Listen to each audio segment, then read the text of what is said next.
En 2024, ces révélations avaient rendu possible l'enquête exclusive menée par Forbidden Stories et ses partenaires sur les rouages de la propagande russe en République centrafricaine. Aujourd'hui, le journaliste et lanceur d'alerte Efrem Yalike Ngonzo voit sa demande d'asile rejetée par la France, une décision dénoncée par la plateforme de protection des lanceurs d'alerte en Afrique. Pour en parler, son directeur et avocat Henri Tulliez, bonsoir. La France avait pourtant facilité l'arrivée d'Efrem Yalike Ngonzo sur son territoire en 2024. Comment expliquez-vous qu'elle rejette aujourd'hui sa demande d'asile ? Vous avez raison de le rappeler, au printemps 2024, la France, les autorités françaises se sont mobilisées pour permettre à M. Yalike Ngonzo de quitter la RCA, puis de quitter la RDC, où il avait dû se réfugier un temps, pour se rendre ici en France. Il avait bénéficié d'un laissez-passer et d'un visa dont l'accord avait notamment été donné par le président de la République, M. Emmanuel Macron. Et il a ensuite déposé sa demande d'asile, et puis ont eu lieu ces révélations qui ont permis de montrer, comme vous l'avez dit, comment fonctionnait la propagande de Wagner en République centrafricaine. Suite à ces révélations, nous espérions qu'il puisse avoir l'asile, tant les informations qu'il avait révélées avaient servi les intérêts de la France. Et donc, malheureusement, nous avons appris il y a quelques mois que sa demande d'asile était rejetée. Et nous avons annoncé la semaine dernière que nous déposions un recours, à la fois un recours gracieux devant l'OFPRA, l'agence qui s'occupe de l'octroi de l'asile, et devant la Cour nationale du droit d'asile, qui est la juridiction d'appel pour les décisions de rejet.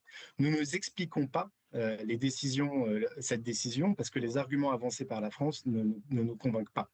D'abord, il est indiqué que M. Efrem Yalike Ngonzo a collaboré avec Wagner pendant trop longtemps et qu'il aurait pu quitter Wagner avant.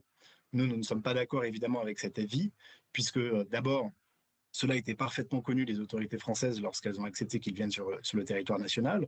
Et puis, c'est en cela qu'il était particulièrement intéressant, que son témoignage était important. C'est parce qu'il était resté suffisamment longtemps dans les mains de Wagner qu'il avait des informations à transmettre. Monsieur Tulliez, la deuxième raison qui est... Oui, pardon, je vous laisse finir.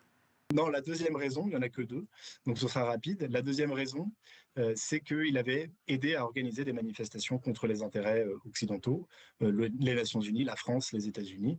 Et donc l'OFPRA considère qu'on ne peut pas accepter quelqu'un qui a organisé de telles manifestations, alors même que lorsqu'on est dans la propagande de Wagner, ce sont exactement ce genre d'activités que nous sommes amenés à faire. Et quel risque Efrem Yalike Ngonzo risque s'il devait rester en République centrafricaine ?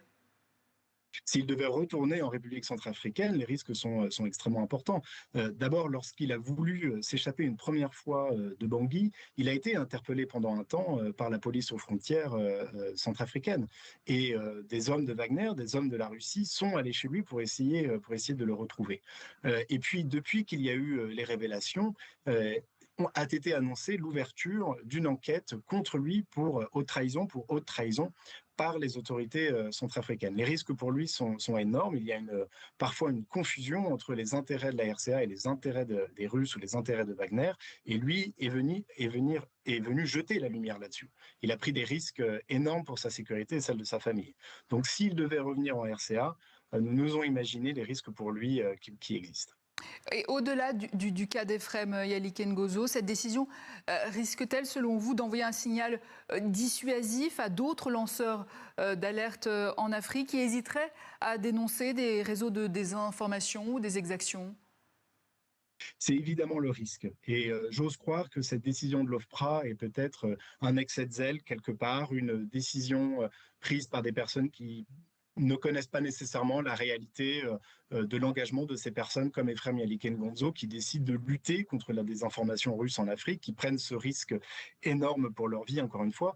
Donc j'ose imaginer que ce signal n'est pas un mauvais signal, enfin c'est un mauvais signal, mais j'espère juste qu'il ne reflète pas une politique de la France qui viserait à empêcher celles et ceux qui veulent s'attaquer à la désinformation et à la propagande russe de pouvoir agir, de pouvoir révéler publiquement ce qui arrive, tout en venant chercher la sécurité et le refuge en France.